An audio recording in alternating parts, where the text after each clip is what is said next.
Gipanglampor na sa mga Duterte sa Davao City ang ilang mga kontra sa politika sa bag-uhay lang na human nga 2025 midterm elections. Landslide win si kanhi President Rodrigo Duterte pagkamayor sa syudad kontra Carlo Nograles ug uban pang midagan pagkamayor. Sumala sa political analyst nga si Ramon Beleno III, dili basta-basta ang gipakitang suporta sa mga Davaoenyo sa amahang Duterte. That only proves na well-entrenched yung support for the Duterte sa Davao. It's not only a matter of yung period of time, but also a matter of magnitude. So even yung mga hindi talaga ng mga Duterte supporters, because of what happened to them, it seems like nagiging supporters na rin sila. So kaya kahit na ano yung mga material resources na pinaprovide ng kabilang kampo, it seems like hindi talaga tumatalab sa mga supporters ng mga Duterte.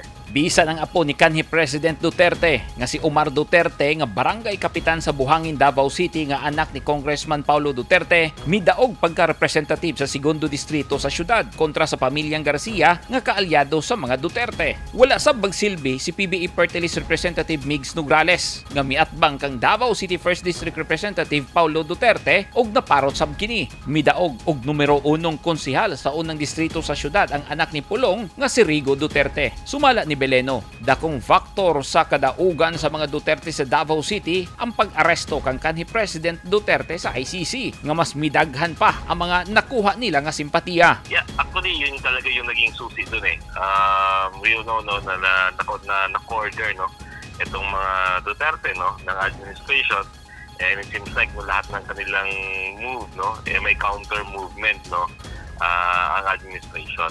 So parang parang nakita nila na parang wala silang there's no movement forward kasi talagang pinapanatan sila ng administration.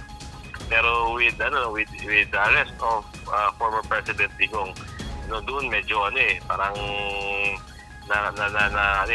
nakakuha kagad sila ng bagong lakas, bagong source of inspiration for the people. So I think dati kasi nagkakanya-kanya sila ng isip nagkakanya-kanya sila ng diskarte, pero dahil sa nangyari kay President Digong parang na-unite yung mga tao and parang mas lalong lumakas yung kanilang suporta para sa mga Duterte.